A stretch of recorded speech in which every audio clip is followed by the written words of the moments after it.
r/NoSleep. Posted by you/Jahorrible26. I found an unnamed antique store in the middle of nowhere. The owner wasn't human. It was almost 2 a.m. before I was even halfway home after a rather long late night shift. Great, just my luck. What did I do to do this? I just want to go home, I yelled to myself in my car, along with a slew of cuss words, as my dashboard began to flash like a Christmas light, and the engine began making noises that didn't sound like noises an engine shouldn't make. Not long after that it began to smoke up, which an engine definitely shouldn't do. I managed to find a mechanic close enough to drive to before it completely broke down. So, how long do you think it'll take? I asked the mechanic, a scruffy, stereotypical hillbilly. Maybe mid-50s, with a patchy long beard, and what looked like even patchier hair under his trucker hat. He went on about some car talk I didn't understand, scratching his ass the whole time, before finally answering. Won't take too long. Fast with my hands I raised an eyebrow. Okay, but how long do you think exactly? I asked, somewhat annoyed. 10-ish hours, he said, before spitting next to his boot. Ish, all right here, I said with a sigh before paying for my repair. Appreciate it, enjoy Mammonnville County, he said with a smirk, as he swiped the cash from my hands and stuffing it in his pocket, not even bothering to count it.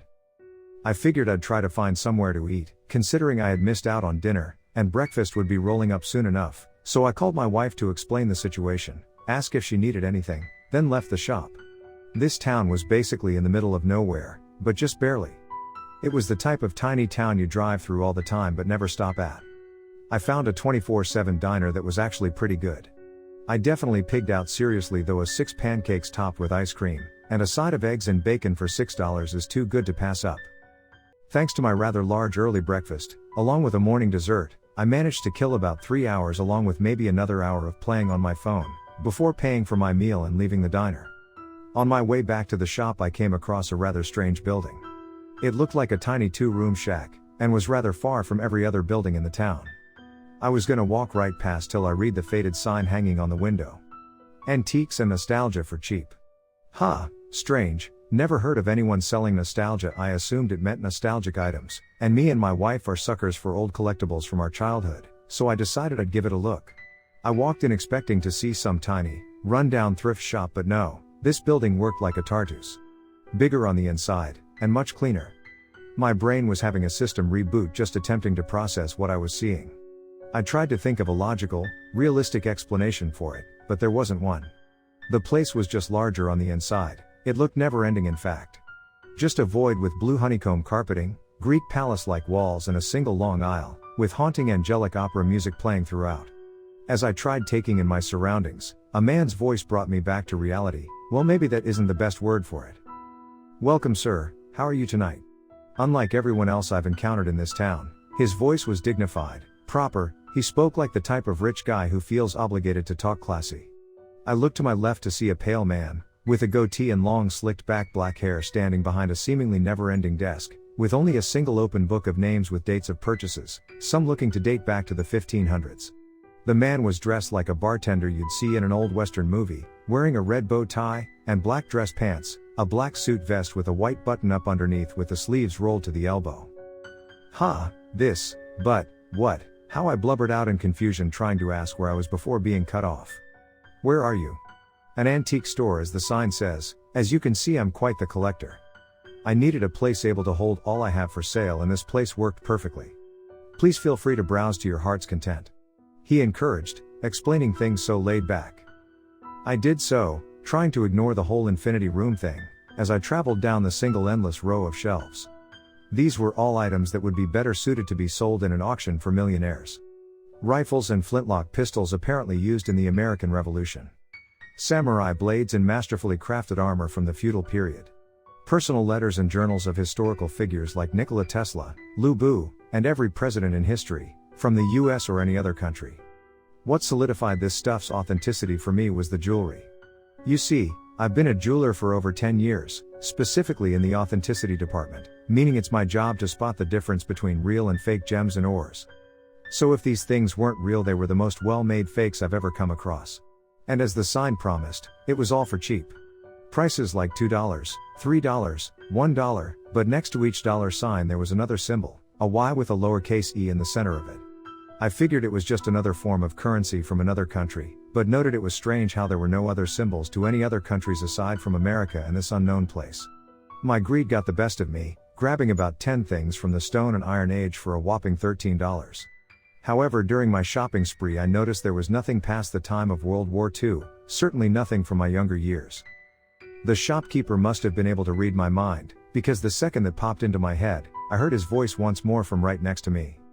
"Can I help you with anything, sir?" I jumped back, feeling my heart jump into my throat. I didn't even hear him come up to me, like his footsteps were silent. Yeah, hi, you got anything more recent? Like mid-80s to late 90s? The sign said nostalgia. All this is kind of old, I asked, trying to ignore the fact he just Houdini'd over to me. When I did, I could see a large pearly white grin spread across his face, one that was a little too wide. "Ah, you're looking for something more personal. That would be in the other room. This way please," he said, extending his arm forward and standing aside. As we reached the front desk I realized there was a door next to the entrance I completely missed on my way in. As we passed the desk he stopped and turned to me.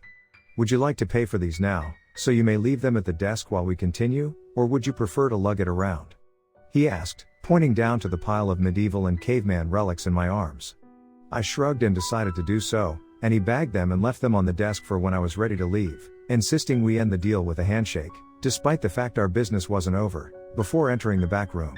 Rather than any shelves, it was a single large podium, illuminated by a row of LED lights. "So, where's the stuff?"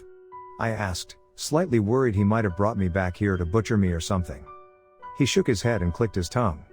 "No, not personal items. I can offer you something much better," he said as he flipped a switch, lowering down the podium to surface level. "I can offer you the chance to relive some of your fondest memories as if it were the first time." I raised my eyebrow and crossed my arms. "And what do you mean by that?" I asked. He flashed that large grin once more. "I mean, even the most vivid dream couldn't compare to the feeling of nostalgia I can grant you. I can bring you to the very source of that nostalgia. Just step on the podium, think of the memory you'd like to enter, and close your eyes," he said with great charisma. I looked back and forth between him and the podium, before shrugging. "All right, why not?" I said. "Splendid." He then guided me to the podium, instructed me once more, before shaking my hand once more and telling me to have fun. I did so, closing my eyes, opening them to see myself in the mirror, 17 years ago in college. I knew exactly the day too, seeing I was wearing the goofy Reese's shirt and baggy sweatpants, along with my roommate playing Ocarina of Time on our shitty little TV, asking me if I was ready for Benny's party, the very party I met my wife. It was the strangest feeling, I don't even really know how to describe it. I knew I was in the past, but at the same time had absolutely no clue I was reliving my life.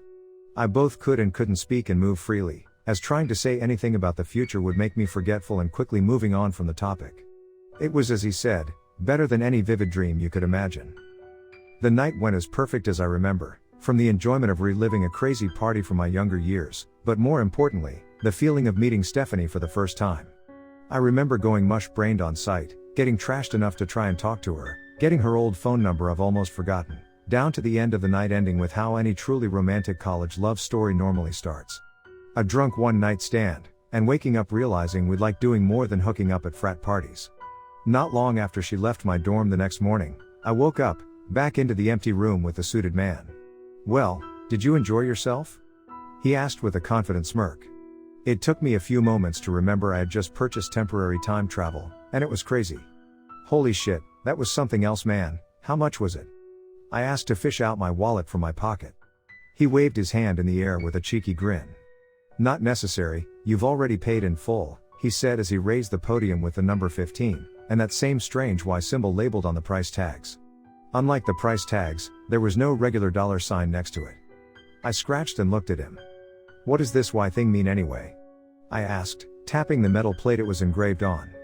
His response made me freeze from fear. His grin grew much wider. "Years, Mr. Talbert," he announced. I stared at him for a while in shock. How do you know my name?" I asked. I could hear the shakiness in my voice as I asked it. "Why, I know everything about Ryan. I know you were born on November 4th, 1986.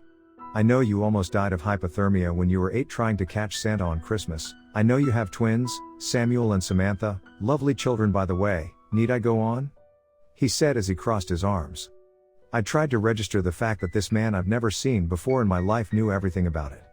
I was so lost about it I almost completely forgot the first part of his answer. What did you mean years? I asked cautiously. He threw his head back with a laugh. Is it not obvious? You've paid to relive one of your fondest memories in your past, in exchange for possible memories in the future. He explained matter-of-factly. Does I tried to mumble out of my somewhat nerve-induced paralyzed mouth, before he answered the questions for me before I could finish asking. Yes, Ryan, you've just given me 15 years of your life, of course that's not including the previously spent 13, so that would be 28 years of your life, he said, with a sting in his voice, like a loan shark who swindled his biggest apartment rack schmuck. But I gave you money for those things out there, I yelled out, almost in a plea after hearing my remaining lifespan had been shortened by at least a quarter, if I'm lucky. He clicked his tongue again and flashed that same cheeky grin. You can think of that as a donation of sorts, after all you'll most likely sell at least one of those items for a large sum of money, surely you won't mind $13. I could feel my rage boil, melting over my frozen paralysis, charging the man ready to beat the shit out of him. You tricked me, you bastard, I yelled, swinging my fist towards his face, only to land straight onto mine as my knuckles connected with empty air. Tricked you? I heard him say from my left. His voice was different though, it was deeper than anything a human can make. I slowly turned to see a set of crouched goat-like legs, with shiny gold-plated hooves. I slowly looked up to see a half-goat, half-goblin-like creature, with crimson-red skin, a wolf-like snout filled with gold and even diamond teeth, and eyes that seemed to glow silver. He wore an excessive amount of the finest jewelry, along with a large platinum crown. You came into this store on your own accord, did you not? He hissed, grabbing the hair from the back of my head and pulling it upwards to meet him face to face, his bright silver eyes staring right through me. You had plenty of opportunity to ask what that simple symbol could mean. Did you ask the price for reliving your memory? No, you let your greed guide you, and you've paid the price for it. Now please take your items and leave, or shop some more if you'd like.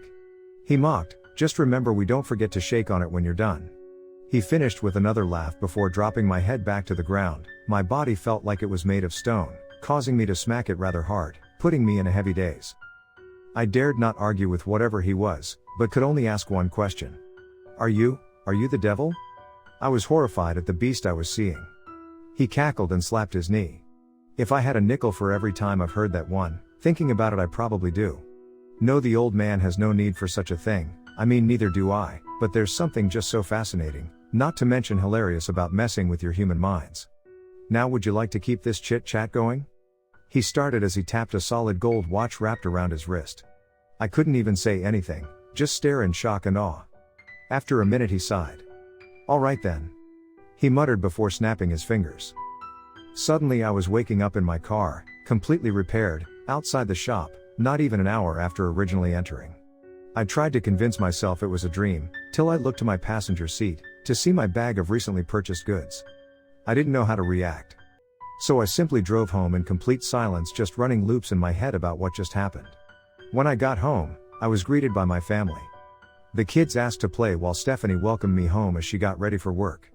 I tried my best to keep my composure, but seeing the ones I love most, right after being told my life has been shortened, cut me deeply. Well, I'm sure they saw it on my face, as the kids gave me a confused look, while my wife asked me if everything was okay. I simply told her it was just a long night, and I was just happy to be home. As he said, I sold most the items purchased. A lot of the cash being put aside for Sam and Sam once I pass.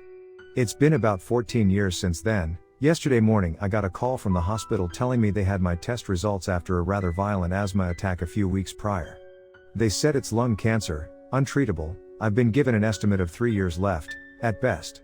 I'm thinking of taking one more trip to Mammonville, even if only to see if the place still stands, and if it does, well, I've already been given my death date. What's another year or two? Get them on last gift.